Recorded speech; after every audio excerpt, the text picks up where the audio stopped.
What's going on, everyone? Welcome to G-Ball Vision. Today we have a new knife here to check out, and this is coming in from Fintiso. While we're getting into this, let us know down in the comments what your EDC is for today. So Fintiso, if you're not familiar, they are a fairly new company onto the scene. Great packaging as always, extra hardware, microfiber cloth. And since their start, they have put out several different models, and they have done a great job with those models. And I have seen the progression from their very first knife into their very last design. And the Parrot here from Fintiso, this is, I believe, their very last design. Now, they do have some other stuff in the works, and one of them is a fixed blade. And I know currently, at least while recording this video, they are running a big sale on their website and possibly Amazon. I'll have both linked down below in the description. That way, if you want to check it out, you have that ability.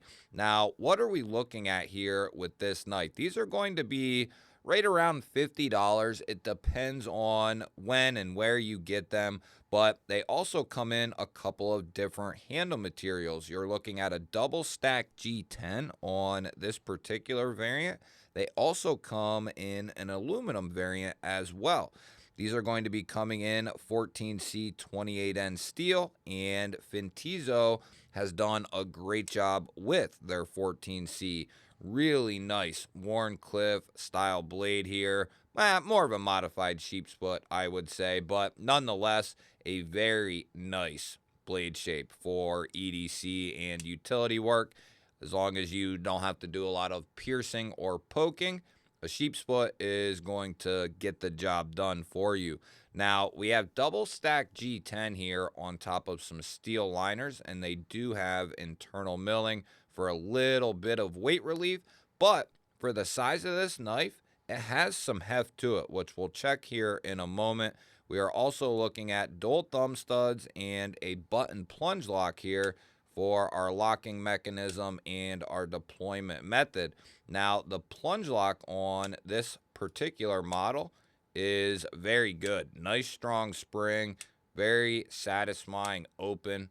And you can get to those studs nice and easy. They chamfer this area out so you can really get underneath and behind those studs to really kick that blade out.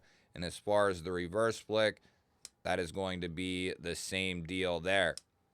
They have a nice little step to them, and that's really all you need if it's done properly. That single step right there is going to give you a nice deal of traction on that stud, but it has to be done properly, and that is done properly. We also have a deep carry clip here, and it is recessed along with the screws. Very nice touch, and it is going to be reversible for left-handers out there as well. Let's get a size on this fella. I would say this is a pretty good size, about an average size. Yeah, 3 inches of cutting edge, 3 1/16 of total blade, and we're looking at, we'll say 7 7/8 overall. The only issue I really have on this knife so far, at least early on here, is just going to be that sharpening choil area there.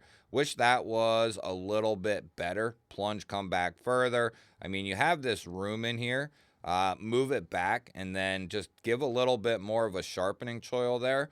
But we are talking about a $50 knife. Now, that's no exception, but they are also a new company, and I believe with the changes that they've already made from model to model, they are going to start to nail these things down.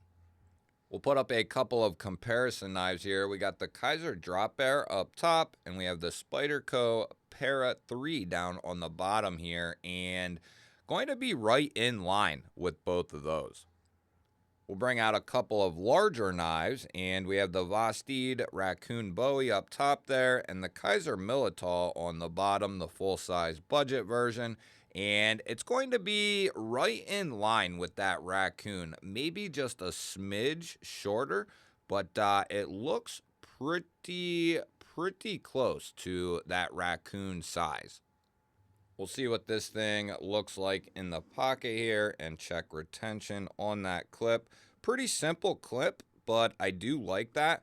Good retention over that initial ramp, and the G10 is textured, so that's going to provide a little bit of resistance from the, resisting the blade kind of moving back side to side, which isn't really going to happen anyway, so it's really going to help prevent the knife from moving around. You will have a little bit poking out there, but all in all, that looks very clean in the pocket. You'll have a little bit here to grab a hold of to retrieve the knife out of the pocket. Good retention all the way out, and as I said, that is going to be left-hand friendly.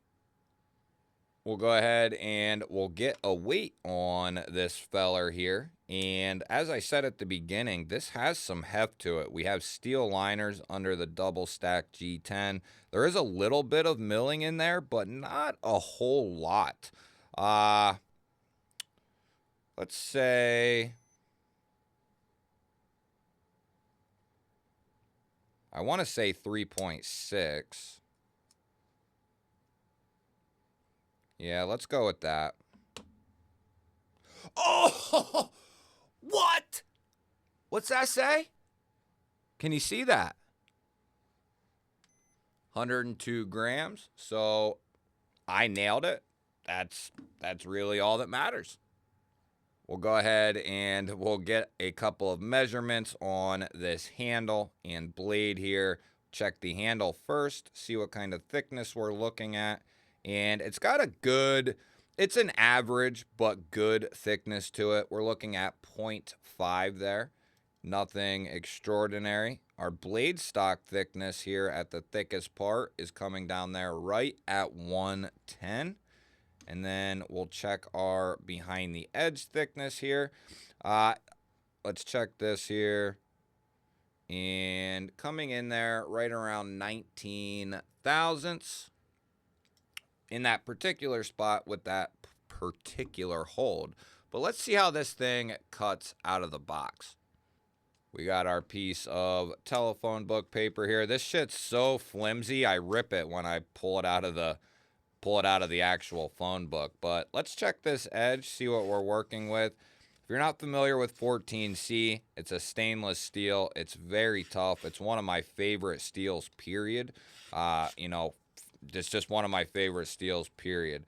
It's really tough, very corrosion resistant, and with the right geometry, it's going to give you good edge retention for a daily user.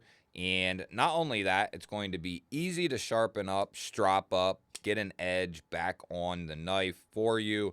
And it's going to do you justice. I love 14C. I don't care if we're talking about a folder, if we're talking about a fixed blade. I think it's a good steel for both those sides of the equation. It's just a good steel, and it's also able to take a hair whittling edge, a very sharp edge. But you don't have to go that route because the steel's so tough.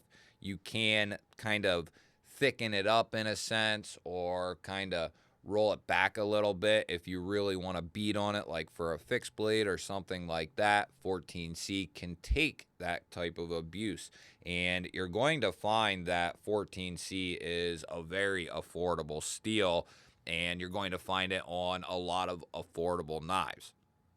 So let's go ahead and take a look. We didn't check centering, but that looks pretty solid there. You can see there with the standoff, it is right in line with the center there. It could be off to the show side by just a smidge, but it looks pretty good. We don't have a detent, so there's not going to be any detent lash. Let's go ahead and we'll check any movement in there around the pivot, whether it's locked up or disengaged, and I don't feel any movement in there around the pivot or any movement with the lock. So let's go ahead and see what this thing is made of here. Now, we do have a coated plunge in there, and it looks to me that they removed which is what you need to do. They removed anything that would come in contact with the tang, or at least that's the way that it looks, but we shall see how this thing holds up. So we'll start with the tip, couple of light taps, and I think that would have done it. Couple of medium taps in the middle.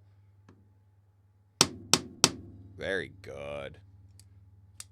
Now we will run this through our checks, make sure nothing is any different than when we pulled it out of the box, which is what we are looking for.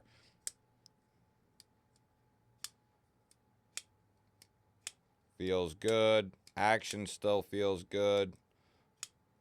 Closing action, very good. And these just, they break in. Even with the satin finish, you know, moving parts, everything breaking in. But with that satin finish, it helps be a lot quicker of a break-in. But there is still a little break-in period. But you can just kind of feel these things breaking in as you flick them. Very, very cool. I like this knife. This is probably, I'd have to say right off the top of my head, but this is probably my favorite knife from Fintiso so far. I like all the designs for the most part that they've put out. The Cobra series is really sweet, a Schillen style blade shape. But for my sake and for me, something like this is just money. This feels good in the hand. It's not overly big for most people, right? So it's going to fit a lot of hands. Has a very utilitarian blade shape. No, we don't have a robust lock like some, but as we just demonstrated there, if done properly, it will be able to stand up to what you would run a knife through in just day-to-day casual use. If you're looking for something that you can beat on, then, you know, probably wouldn't advise going with a plunge lock. But for just daily, nonchalant, cutting this, cutting that, opening this, opening that, right? This will do just fine. You guys will have to let me know. What do you think of the Fintiso Parrot? Do you have any Fintiso knives yourself? And do you care to share what you think of that knife? Either which way, I love hearing from you. Don't forget to hit the thumbs up. Hit the thumbs down. Either way, I appreciate you for being here and hanging out, watching these videos. If you are new to the channel here and you enjoy this type of content, you're in the right place. Make sure you subscribe because I release daily videos just like this. I will put up a couple of new videos on your screen. Go check one of them out for me. That helps tremendously as well. I will catch you guys on the next one.